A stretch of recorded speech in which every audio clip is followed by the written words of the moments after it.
Your teens are most definitely one of the hardest seasons of your life that you're ever going to go through, sis or no, because I've been there, I've done it, and I wish I had someone to tell me these things so I could save myself a whole load of stress. Hi guys, I'm Ren. Welcome back to my channel. This is where we level up and become the best, baddest versions of ourselves. So if you feel like that's the season you are in, please join the gang. This video is all about how to level up in your teens / early 20s. What are the things I wish I knew that I'm giving you a cheat sheet. Like everything I wish I knew, I'm giving you right now so you don't have to go through the pain. Girl, it was painful. 1. Do not let your friends influence the things you do. Currently, there's things such as vaping, drinking, smoking. A lot of people find those things cool, popular, the in thing, especially vaping. Vaping really irritates me. Don't get me wrong, if that's something you do because you genuinely want to do it, then do you. I'm not here to be mom and tell you, don't do that, don't do this, blah, blah, blah. But if you are one of those people sitting here feeling like, do you know what? I don't really care for it. I don't really like it. I'd rather save that £5 a vape or however much they bloody are. But you're doing it because all your friends do it or everyone in school's doing it. Then this is for you. Be your own person. I'm telling you now, individuality is going to take you places in life that following a crowd will never, ever take you. Make sure you're doing what you want to do. If they want to do that, that's fine. I'm not saying, oh my God, now you need to stop being friends with these people or tell these people they can't do that. That's their business. I've got a lot of friends where we don't do the same things, but you're doing that, I'm not doing that, that's fine. I literally went through this in school. Smoking was very popular. Everyone used to sing at class, lunchtime, we had a whole little corner. And I'll be honest, I tried it once because everyone was doing it. I hated it. Made me choke. It stinks. They're bloody expensive. Finding someone to buy fags for you, like that was the whole big thing. I couldn't be bothered. And I was like, do you know what, Renee? You don't need to do this. You don't need to do this. So I just decided then and there, I'm not doing it. And I am so glad I did because I didn't have a genuine urge. It was an urge because everyone else was doing it. And I've got friends till this day that because of that scenario back in school of just doing it because everyone else is doing it, they still smoke. Imagine that. Imagine really your lungs are going to be black and you're open to so many other illnesses. And let's not even talk about the fact that I swear cigarettes are like £20 a packet these days just because everyone else done it and I thought it was cool and now I'm actually addicted. So do not follow your friends. Do what you want to do. And I swear you will get way more respect later when people are like, oh my God, like she wasn't follow fashion. Like she just done her own thing. I respect it. 2, go know when it's time to leave the group or the group chat, whatever it is. Sometimes we find ourselves with friends that aren't really our friends. They're being nasty to us. They're always shooting low blows. Like you know in your gut when you're part of a group and they're like low key trying to dish you or you're in a group chat and they're never atting you or involving you in the conversation or they're slyly trying to send digs. Just leave that shit. Leave that shit and create your own, for 1. And 2, in general of leaving the group, do not be afraid to start again. Do not be afraid to find a new tribe. And don't be afraid if you're at the point where you're like, okay, I'm not ready to like completely leave my friend group. I'm telling you now, be a social butterfly. Do not have your 2-3 friends or your clique in school or college that you're like, okay, these are my friends and that's it. I tried that model. I tried it. I'm gonna know these are my friends. When they're not in, you're pissed. When they're in trouble, you're pissed. When they fall out with you, because I feel like that is such a big thing with girl groups. I don't feel like I know anyone that has not fell out with their friendship group at some point, especially in your teens. You've got no one. So you know what? It happened to me a couple of times and I quickly switched on. I thought this ain't happening to me again. So I'm in maths, I'm friends with Amy. I'm in science, I'm friends with Letitia. I'm in maths, like I'm in another subject. I had friends in every subject. I quickly learned, okay, I'm just gonna have my 1 or 2 little friends. And don't get me wrong, they weren't my main people. But what happened is when my group fell out with me, I was good. And they weren't in because I genuinely hung with kind of like the bad girls. So a lot of the time they were in isolation or kicked out or excluded or even had to go centre. I was good. I always had someone to talk to. And you know, it was the best thing I did because I was so full in friendship. Like, I had friendships with girls that I wouldn't usually be friends with, that taught me so much, that I got into like new things and done different things, experimenting with different styles, had different conversations, learned about different cultures, just because I was so open to be friends with whoever. It didn't need to be like, oh, my typical girl group or people that look like me were into the same things as me. It is so good to experience different people, and I swear it is something you will need for the rest of your life. Whether you're in school and you're going to take it to college, whether you're in college and you're going to take it to uni, whether you're in uni and you're bloody going to take it to work. It's so powerful to be able to connect with different people. That will take you wherever you go in life, wherever, however, different countries, help you with your business. Trust me, be very comfortable now creating new friends everywhere you go. 3, show me who your friends are and I'll show you. That isn't a lie. That quote is the holy grail, and it is true. If you know deep down your friendship group isn't aligning with you, they're not really doing the things you want to do, or you don't see your future, like they're doing stuff and you're like, really, this isn't cool, this isn't really the path I want to go, like I'm not really into this stuff. Do not be afraid to change that group. Don't be afraid. You have to trial and error. School in your teen years is where you do it, where you meet new people, mess about, oh, okay, these are for me, oh no, these are for me, these aren't for me.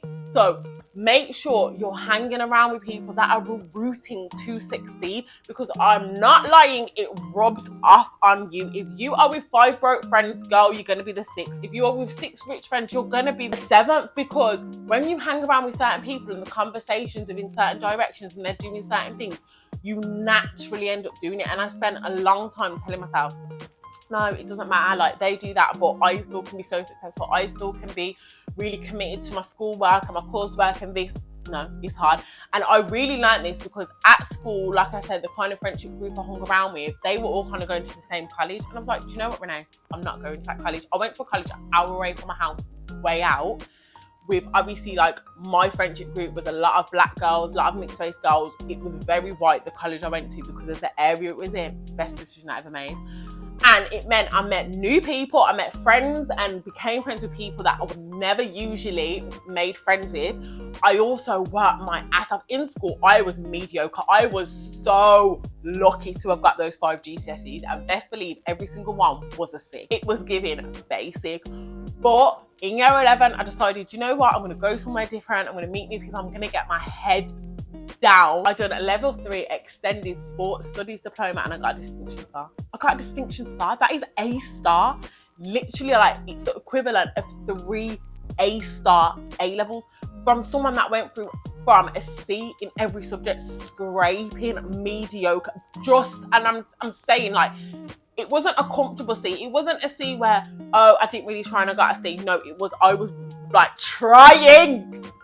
But it was distraction. It was distraction when I moved to a new college where I could really focus. I met a group of girls that were really on it with their assignments. We spent all our breaks doing work, really committed. The results showed themselves. And no shade to my girls, because I still love them. But a lot of them didn't finish college. No, I feel like most of them didn't. Don't get me wrong, a lot of them went back later, but a lot of them didn't. And I don't think that's because they're dumb or whatever. A lot of them are really, really smart girls. But your environment can be everything. Your environment can either be the reason you succeed or the reason you fail. And I feel like everyone went together, everyone was on struppiness, everyone hanging around in town, doing all this thing, not concentrating. And then it showed up in their results. So I am living proof. And that might be the perfect time. If you know you're coming to like the end of year 11 or the end of college or the end of uni, and purposely go in a different direction. Or let boys be the last thing you focus on. I'm not your mama. I'm not trying to be your mom. I'm big sis. So I'm not saying don't speak to boys. You're going to speak to boys. You know what I mean? You're going to have boyfriends. I get it. It's part of growing up. I wouldn't tell someone not to do it. But what I will say, don't make that stuff your world. Do not make that man your world. Have fun. And that's what you need to see it as. This is fun. This is an experience. I want to be with someone where I can go the most places, have the most fun. They make me laugh. We have memories. You see, the minute that starts and it becomes stressful, get rid of them. You're too young. You're too young. And if it does fail or they do cheat or they ghost you, whatever, I just want you to have the kind of attitude where you're like, you know what? It was fun. like on to the next, or I'm focusing on my business anyway, or I'm focusing on my career, my studies, whatever you want to do, my talents. You might be a dancer or a singer or into sport and you really want to focus on that area. I want the boy to be an extra, not your world. So I wish to God someone sat me down and said, Renee, have boyfriends, but don't make that your world. 9 times out of 10, that man is not going to be your forever man. It really isn't. You have some stories of people like, oh yeah, I was with him at school. But 9 times out of 10, they're not going to be forever man. So just enjoy the experience. And I wouldn't even recommend being with a boy in your teens forever. Don't get me wrong, people do it. That's your bag. But I feel like part of life is experiencing people and new things. And if you're with that one person from your teenage years to your 30s, I feel like you've missed out on so much experience. You are not the same person you are in your teens to your 30s. So I can't even imagine being with the same person unless that person really is growing with you. It's very rare. So yeah, have boys, see boys. I tell my sisters, I'm like, have a boyfriend, but make sure that boy is taking you places. You like being with him, it's enjoyable, it's in fun, you're doing all these different things. It's an experience. I want you to tell me, oh my God, I was with that guy for 2 years and we've done so much and it was so fun, but yeah, it didn't work out. Now I'm with whatever, or I'm on my own. And it not be, I see so many girls where it's like, the boy is everything, my life is ruined, or you get so in love where you feel like, oh my God, I want a baby now. No, go away, go. Wait. Because your teens and your 20s are the best years of your life. And just enjoy. 5, study for enjoyment and not for money. I know in a lot of cultures, especially mine, it's drilled into your head. Be a lawyer, be a teacher, be a doctor, do this, do that, blah, blah, blah. And I am a victim of it. That's why I ended up going into teaching, because I felt like I needed like a steady job with a steady income, something that was recognized, rather than I really liked to dance in school. I really enjoyed it, but I was just too scared. I'm like, well, what job? Everyone was like to me, well, what job are you going to do with that?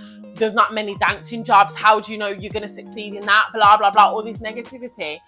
And as much as I do enjoy teaching, it isn't my dream. It isn't my dream. Hence, I'm trying to change now at 27. And it's like, I want you not to have to go through that if you don't have to.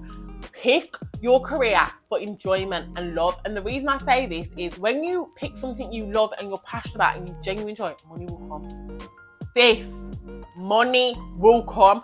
I know you see on the internet now and TikTok and all these platforms where people are making money off the craziest things, but they love it, they enjoy it. There's a tribe for everything. There's people for everything. So if you are even into the most wackiest, weirdest skill, girl, don't worry. Like, you will find your tribe, you will find your people. And when you love and you're passionate about something, the money will roll in way faster. When you're doing something for money, okay, I'm going to be a lawyer, I'm going to be a doctor because my mom wants me to, and it's a good career and it's fun, blah, blah, and you hate it, it would just be so depressing. 1, you're either going to drop out and not stick at it. 2, you're going to stick at it and then be miserable every day of your life, because one thing is, money comes and goes. Like, money's energy, it flows all around you and everywhere. Your happiness is everything. I'd rather be broke and happy than rich and unhappy, and I see that happen a lot. So go for enjoyment, because when you go for enjoyment, the money will follow. 6, make sure you are joining clubs and starting new hobbies. I didn't really do this much in my late teens, early 20s. I'm doing it now, and the reason I say to make sure you're doing it is because you find yourself, especially if you're someone where you're like, oh, Renee, like, I'm a bit of a loner, I don't have any friends, or I don't really know myself. I feel like I am just following people, and you know what I mean? I'm not really feeling meaningful. I'm not part of a group, or I don't do dance, I don't do a sport. Find an activity that you love and enjoy, because it will help you find yourself, and then it will help you find your tribe.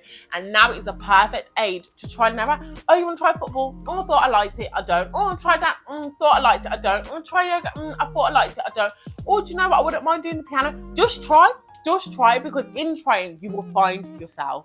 Guys, I hope you liked the video, and if you are feeling like you're ready to take the challenge, please comment this emoji below to show me that you're part of the gang.